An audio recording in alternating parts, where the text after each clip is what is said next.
네, 감사합니다. 네, 오늘은 준비되셨습니까? 라는 제목을 가지고 같이 은혜를 나누고자 합니다.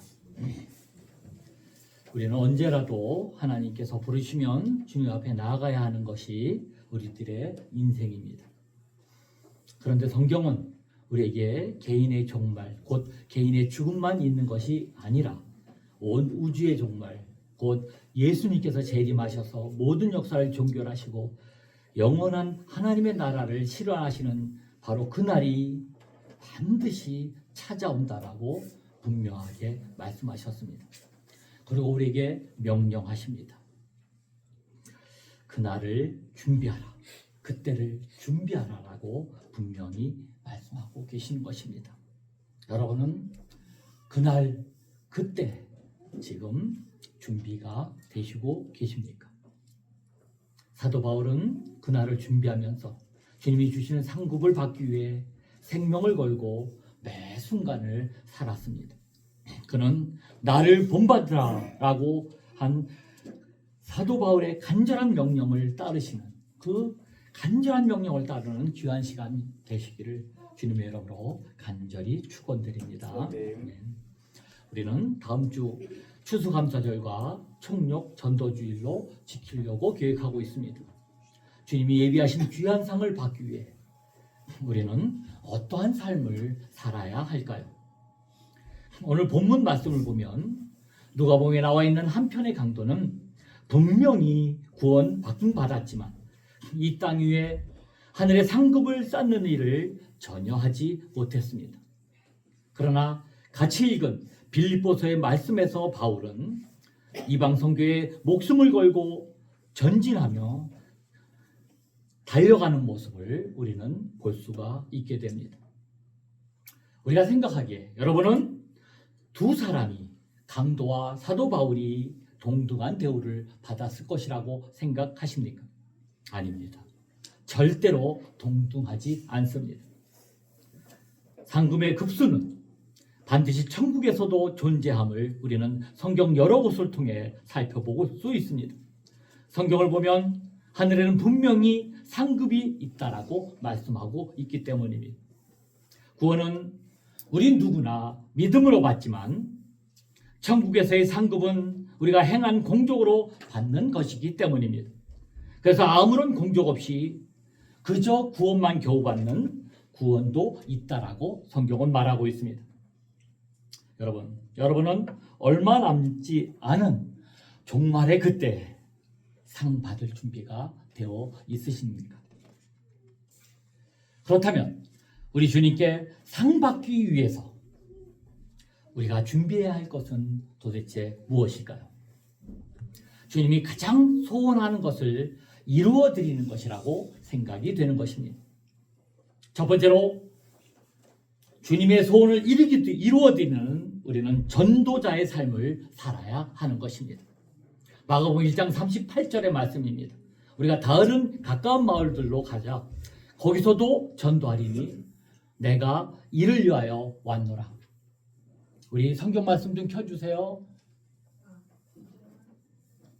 마가복음 1장 38절입니다. 우리가 다른 가까운 마을들로 가자. 거기서도 전도하리니 내가 이를 위하여 왔노라.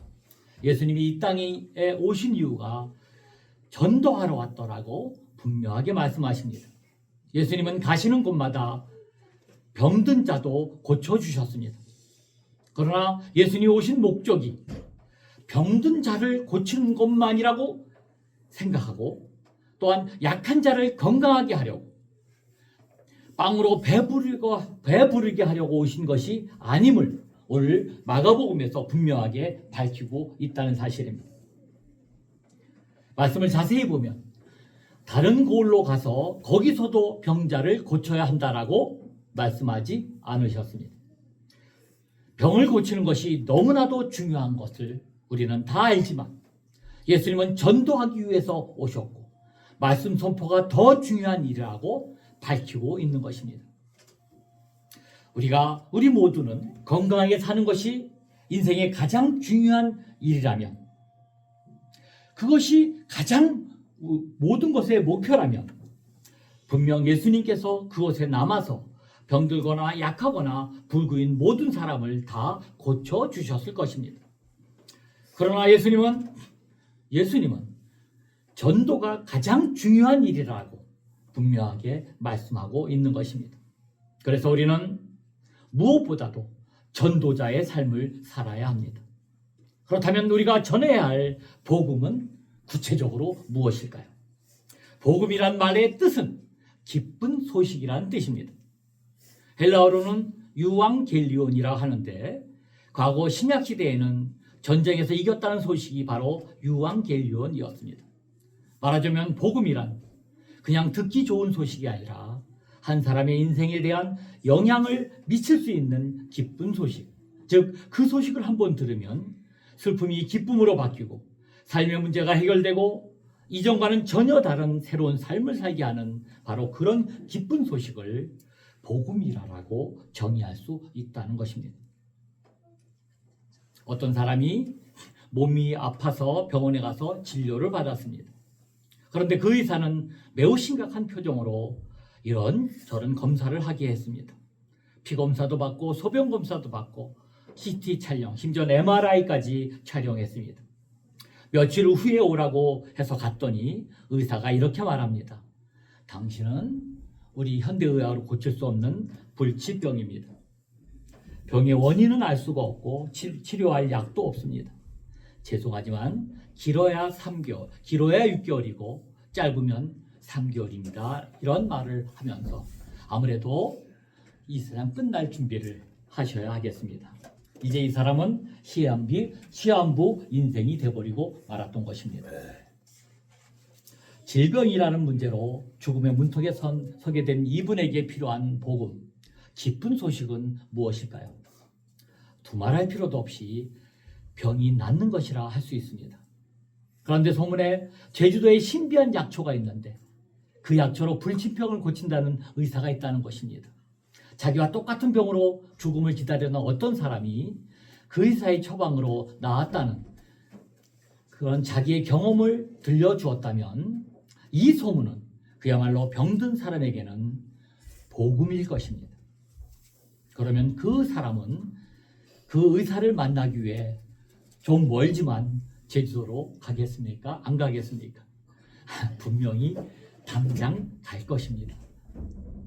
그리고 실제로 그 사람 역시 제주도로 가서 그 의사를 만나서 신비한 약초로 자기 병을 고쳤다면 병 나은 사람이 자신의 병 나은 것을 다른 사람에게 말하는 것이 부담되고 떨리고 도망가고 싶고 귀찮고 그렇게 생각이 들까요?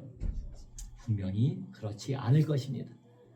자신의 병 나은 것이 이렇게 현대의학으로 고칠 수 없는 병이 나은 것이 얼마나 신이 났겠습니까? 전도란 바로 이와 같은 것입니다. 자신이 경험한 복음을 그대로 전하는 것이 전도입니다. 그러므로 예수 그리스도가 나의 복음이 될 때 우리는 누구나 좋은 전도자가 될 수 있다는 것입니다. 하나님을 전혀 모르는 사람들은 세속적인 것들, 예를 들어 돈을 많이 버는 것, 건강하게 사는 것, 또한 자기 소원을 이루는 것, 자기 삶의 문제가 해결되는 것 등을 복음이라고 그렇게 생각합니다. 그리고 그런 저런 것들을 찾아다닙니다.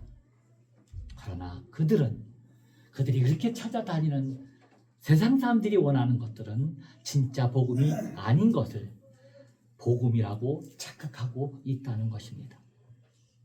사실 자신의 소원 성취와 문제 해결은 모든 종교가 추구하는 그러한 것입니다. 인간은 유한한 존재이기 때문입니다. 물론 성경도 이에 대해서 말하고 있습니다. 하나님은 인생의 문제를 해결해 주시고 사람들의 마음의 소원을 이루어 주시는 아주 좋으신 분이십니다. 예수님도 수고하고 무거운 짐진 자들아 다 내게로 오라 내가 너희를 쉬게 하리라 라고 말씀하셨습니다. 그러나 성경이 말하는 복음은 단순히 소원을 성취해 주거나 문제를 해결해 주는 세속적인 복음과는 여러 가지 면에서 분명한 차이가 있는 것입니다. 그렇다면 어떤 것이 진짜 복음이고 어떤 것이 가짜 복음인지 알 수 있는 기준, 그 기준은 과연 무엇일까요? 첫 번째 기준은 내가 그렇게 추구하는 것이, 내가 복음이라고 생각하는 것이 일시적이냐 영원하는 것이냐 하는 것입니다. 일시적인 것은 다 가짜 복음입니다. 진짜 복음은 영속적이고 영원한 것이야 하는 것입니다. 여러 번 말씀드렸지만 예수님이 벳세다 광야에서 오병이어의 기적을 행하고 많은 사람이 예수님을 자기 왕을 삼으려고 애썼습니다. 저분만 계신다면 일 안 하고 그냥 거저 배불리 먹고 살고 있겠다는 생각에 예수님을 잡아 왕으로 삼으려고 했습니다. 예수님도 그 자리에 있었다면 그냥 왕 대접받고 편히 살 수 있었던 것이었습니다. 그러나 예수님은 그 대단한 자리에서 잽싸게 피해서 제자들과 함께 그 자리를 못 떠나갔던 것을 우리가 기억할 수 있습니다. 예수님은 많은 병자를 고치고 나서 대부분이 이런 말씀을 전했습니다. 이 내가 고친 것을 아무에게도 얘기하지 말라라고 말씀했다는 것을 우리가 기억할 수 있습니다. 왜 그랬죠? 우리가 빵 먹고 배부르는 것이, 우리가 몸이 아플 때 건강해지는 것이, 그것이 영원한 복음이 아니기 때문입니다. 결국에는 밥을 아무리 먹어도 배불리 배 터지게 먹어도 결국엔 다시 배고프게 되고, 아무리 아프다가 건강해져도 결국엔 다시 아파서 죽음의 길로 갈 수밖에 없는 그런 유한한 인생이 우리 인간이기 때문입니다.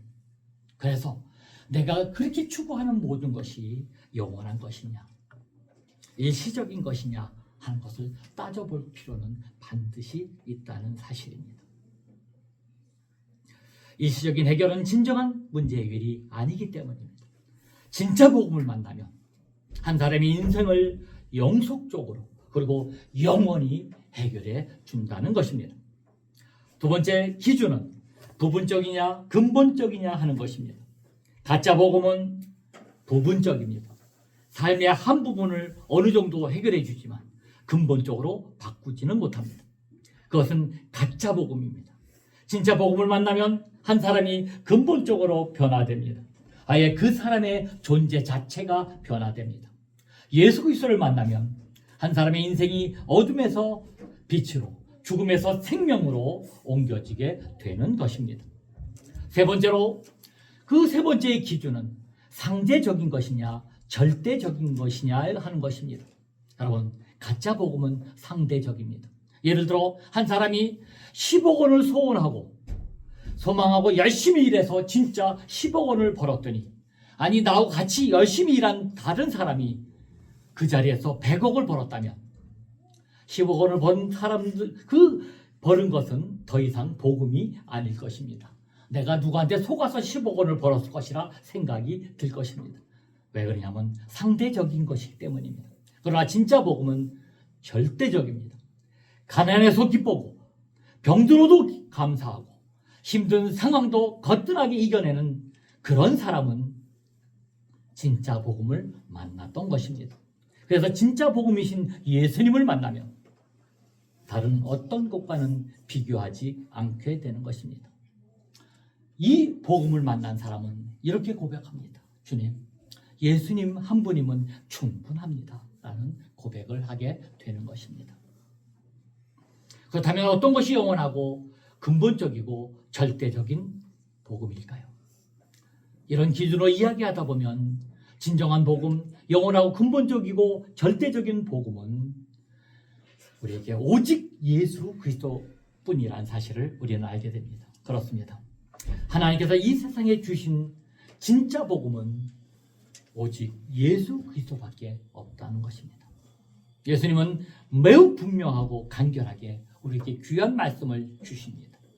내가 곧 길이요 진리요 생명이니 나를 말미암지 않고는 아버지께 올 자가 없느니라. 사도 바울은 이렇게 선포합니다. 그러므로 이제 그리스도 예수 안에 있는 자에게는 결코 정죄함이 없나니 이는 그리스도 예수 안에 있는 생명의 성령의 법이 죄와 사망의 법에서 너를 해방하였습니다. 예수님이 진짜 복음입니다. 우리를 영원히 살게 하는 그 복음, 그 진짜 복음을 전하시는, 그래서 이 말세지마를 우리의 마지막 날까지를 준비하는 여러분 되시길 주님의 이름으로 간절히 축원드립니다. 두 번째로, 깨어 준비하는 삶은 그날과 그때를 절박한 마음으로 기다리며 자기 맡은 일에 최선을 다하는 것입니다. 주님께 칭찬받는 삶은 그날과 그때에 영원히 촉수를 집중하는, 즉 그 사실에 긴장감을 팽팽하게 유지하는 삶의 태도인 것입니다. 주인이 언제 올지 모른다는 사실로 인해서 하인들과 문지기들은 더욱 긴장해야 합니다. 반대로 그날과 그때에 대한 긴장감이 다 떨어지고 말면 그들은 졸게 됩니다. 마가복음 13장 34절의 말씀입니다. 가령 사람이 집을 떠나 타국으로 갈 때 그 종들에게 권한을 주어 각각 사물을 맡기며 문지기에게 깨어 있으라 명함과 같으니, 주님은 이 땅을 떠나가실 때 종들에게 각각 사물을 맡기고 깨어 있으라 하시며 떠나가셨습니다. 아무 일도 하지 않으며 주인을 올 때만 기다리는, 그저 주인만 올 때만 간절히만 기다리라고 하지 않으셨다는 사실입니다. 언제 올지는 모르지만 당장 오실 것 같이 주님을 바라보며 항상 자신에게 맡긴 일은 최선을 다해 일하며 기다리라고 하셨던 것입니다. 우리는 주님이 곧 오시니 딴짓을 할 수 없습니다. 나에게 맡기신 그 일을 지금 오셔도 자신 있게 보여줄 수 있도록 최선을 다하는 것입니다. 그렇다면 우리에게 주님이 맡기시는 일은 무엇일까요? 그것은 우리를 통해 하나님이 하시는 일을 나타내는 것입니다. 여러분, 직장에 있든 들에 있든 과수원에 있든 밭에 있든 아니면 가정에서 청소를 하든지 그곳에서 하나님의 영광이 드러나고 있다면, 나를 통해 하나님의 이름이 높임을 받는다면 그것이 하나님이 맡겨주시는 일이 되는 것입니다. 내게 맡겨주신 일을 주님이 오시는 그날까지 긴장감을 가지고 최선을 다하는 것이 준비하는 삶인 것입니다. 마태복음에서 주님은 그날을 다음과 같이 비유로 말씀하십니다. 마태복음 24장 40절 41절의 말씀입니다. 그때 두 사람이 밭에 있음에 한 사람은 데려가고 한 사람은 버려둠을 당할 것이요, 두 여자가 맷돌질을 하고 있음에 한 사람은 데려가고 한 사람은 버려둠을 당할 것이니라. 여러분, 이 말씀을 자세히 보면 데려감을 받은 두 사람 모두의 공통점이 하나 있습니다. 그것은 자기 일에 충성을 다하다가 구원을 받았다는 것입니다. 맡겨진 일에 최선을 다할 때 구원의 기회가 주어진다는 사실을 우리에게 말씀하고 있습니다. 마지막으로 준비하는 삶은 감사를 실천하는 생활입니다. 누가복음 10장 15절 16절의 말씀입니다. 그 중에 한 사람이 자기가 낳은 것을 보고 큰 소리로 하나님께 영광을 돌리며 돌아와 예수의 발 아래 엎드려 감사하니 그는 사마리아 사람이라. 누가복음 17장에서 나병 환자 10명은 예수님의 말씀대로 제사장에게 보이기 위해 가다가 모두 다 고침을 받았습니다. 고침받은 10명 모두에게는 실제로 감사하는 마음은 다 있었을 것입니다. 그러나 그 모두 다 고침을 받은 10명 중에 예수께 돌아와 감사를 실천한 사람은 사마리아 한 사람뿐이었다는 것입니다. 여러분 같으면 어찌하셨을 것 같습니다. 저 같아도 그렇게 힘들었던 나병이 깨끗이 났는데 제사장에 먼저 가서 보이고 가족에게 찾아가서 기쁨을 누리고 그 다음에 후에 예수님을 찾아갔을 것 같았습니다. 사실 예수보다도 우리 보통은 다 내 가족이 먼저입니다. 보통 우리의 삶이 다 그렇습니다. 예수님도 실제로 제사장에게 보이려고만 하셨지 네가 나으면 다시 돌아와 나에게 감사란 말씀을 하지 않으셨습니다. 그러나 사마리아인 한 사람은 가다가 나음 받은 즉시 돌아와 감사를 실천했다는 사실입니다. 예수께 돌아온 사마리아인, 가다가 돌아온 그는 사실 아무런 돈이나 재물이 없었습니다. 그러나 그가 한 일은 있는 그대로의 모습으로 그저 아무것도 없었지만 그대로의 모습으로 감사를 실천했다는 사실입니다. 헐벗고 붕대가 감긴 손으로 감사의 마음으로 힘을 다해 전했을 때 그는 병뿐만 아니라 영원한 천국까지 소유하게 됐다라고 말씀하고 있는 것입니다. 누가복음 10장 19절의 말씀입니다. 그에게 이르시되 일어나 가라. 내 믿음이 너를 구원하였느니라. 하나님을 인정하는 첫 번째 증거가 감사입니다. 고침받은 10명의 나병 환자 중 예수님께 돌아와 감사를 실천한 사마리아 사람만이 병뿐만 아니라 예수님께 구원함을 받았다는 것입니다. 그저 마음으로만 생각으로만 감사했던 9명은 병은 고침을 받았지만 진정한 감사는 이루지 못했습니다. 예수님은 10사람이 다 깨끗함을 받지 아니하였느냐, 그 9은 어디 있느냐라고 한탄하시며 돌아와 감사한 그 한 사람에게만 내 믿음이 너를 구원하였느니라 라고 귀중한 말씀을 선포하셨습니다. 다시 말하면 감사를 실천한 한 사람에게만 완전한 치료가 이루어졌다는 사실입니다. 육신의 병뿐만이 아니라 영원한 생명이 그에게 주어졌던 것입니다. 예수님은 내 감사가 너를 구원하였다 하지 않으셨습니다. 내 믿음이 너를 구원하였다 말씀하셨습니다. 즉 하나님의 은혜에 감사하는 것이 곧 믿음이요, 그 믿음으로 구원이 주어졌다라고 주님은 분명하게 말씀하고 계신 것입니다. 그래서 감사와 믿음과 구원은 하나란 사실입니다. 마가복음 9장 41절의 말씀입니다. 누구든지 너희가 그리스도에 속한 자라 하여 물 한 그릇이라도 주면 내가 진실로 이루노니 결코 상을 잃지 않으리라. 고린도서 8장 3절입니다. 그들이 힘대로 할 뿐 아니라 힘에 지나도록 자원하여. 고린도 교회 성도들은 힘대로 할 뿐 아니라 힘에 지나도록 자원하여 감사를 실천했습니다. 사실 많이 어렵고 가난했던 성도들인데도 불구하고 그들은 힘대로 할 뿐 아니라 힘에 지나도록 자원하여 했다라고 말씀하고 있습니다. 그렇게 감사를 실천했을 때 그 상을 잃지 않았던 것입니다. 감사를 실천할 때까지 믿음이 아닙니다. 감사는 마음이 아니라 실천이라고 말씀하고 있다는 사실입니다. 사랑하는 성도 여러분, 여러분도 보시다시피 요즘 세상 징조를 보면 어린아이라도 종말이 다가왔음을 느낄 수 있습니다. 말세 지말을 맞이하여 여러분은 주님 맞을 준비가 되셨습니까?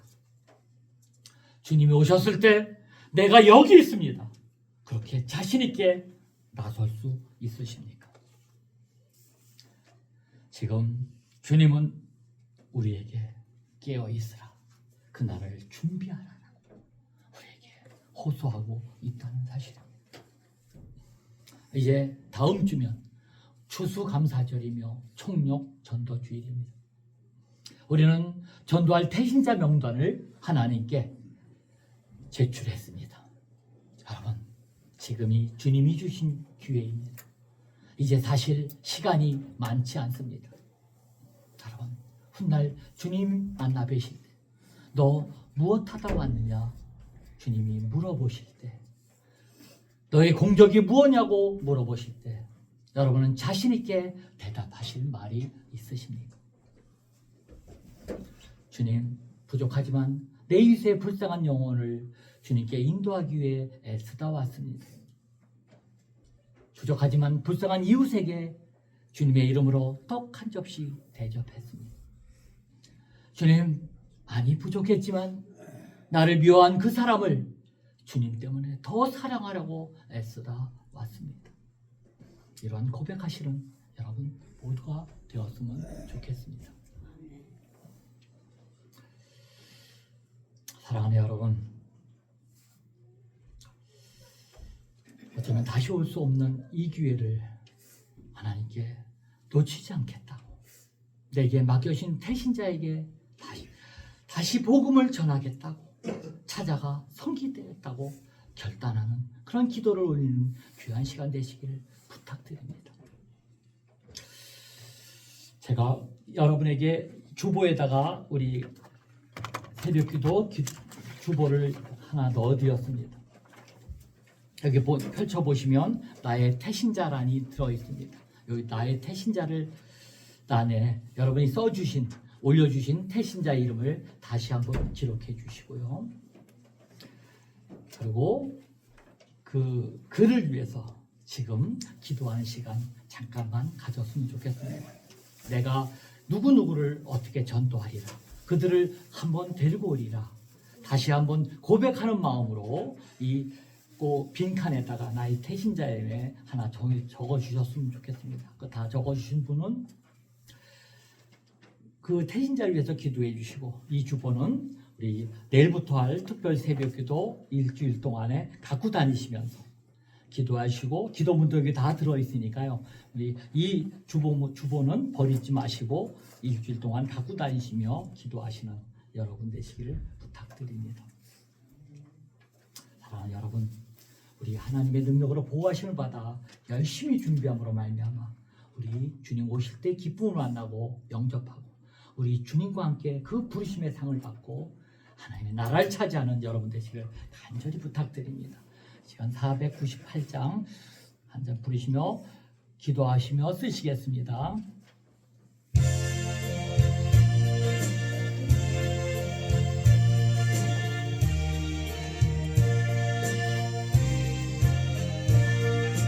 저 죽어가는 자 더 구원하고 죽음과 죄에서 건져내며 죄인을 위하여 늘 애통하며 예수의 공로로 구원하네.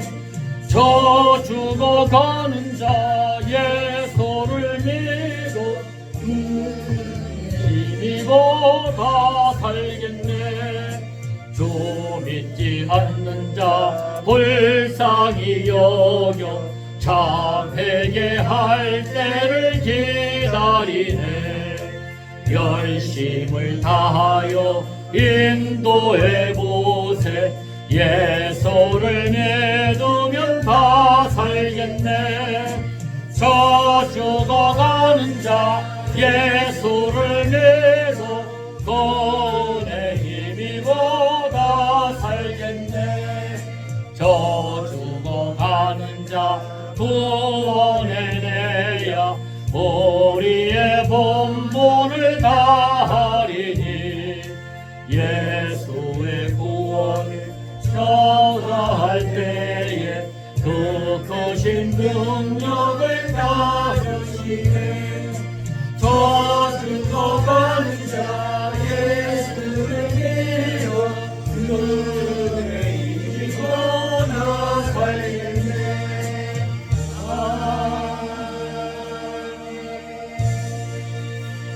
기도하시겠습니다. 사랑하신 아버지 하나님, 오늘도 귀한 말씀으로 우리의 마음을 일깨워 주시니 감사드립니다. 하나님, 주님 다시 오실 그날을 준비하게 하시고 참된 복음을 전하며 맡은 일에 충성을 다하는 우리 모두가 되게 하여 주옵소서. 말로만 감사가 아니라 감사를 실천하며 돌아온 그 사마리아인처럼 온몸을 다해 하나님께 감사를 올리며 하늘의 상을 바라보는 우리의 모든 성도들이 될 수 있도록 인도하시고 이끌어 주옵소서. 하나님, 이 시간에 다시금 태신자 명단을 적었습니다.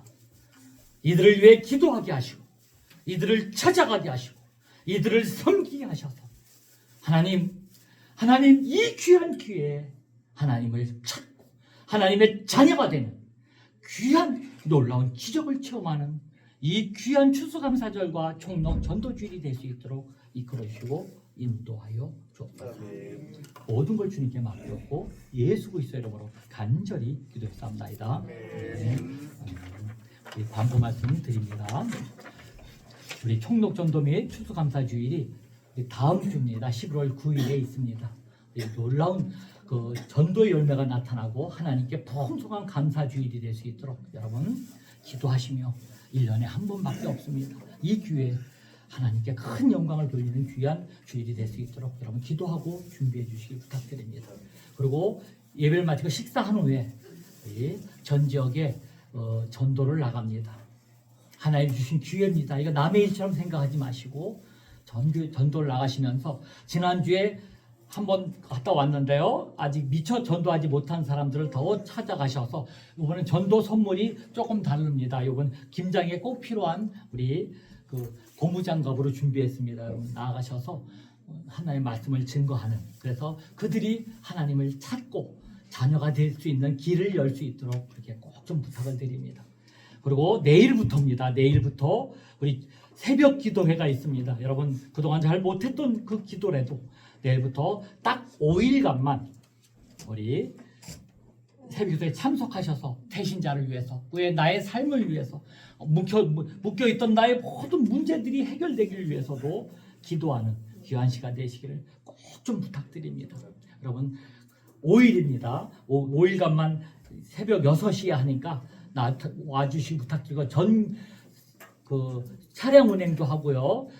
그 시내가 가실 분은 시내까지도 모셔다 드립니다. 그리고 이번 주 토요일은 연합 속회로 모여서 그 추수감사 준비도 같이 하도록 하겠습니다. 그리고 오늘 11월 생일 맞이하신 분 축하드립니다. 아주 귀한 분들이 생일 맞이하신 것 같은데요. 우리 최백화 집사님과 박준규 성도님, 우리 혜민이도 우리 생일을 맞이한 것 같습니다. 우리 위해서 축하해 주시길 부탁드립니다. 우리 다 일어서셔서 620장 1절만 부르시고 축도로 예배를 마칩니다.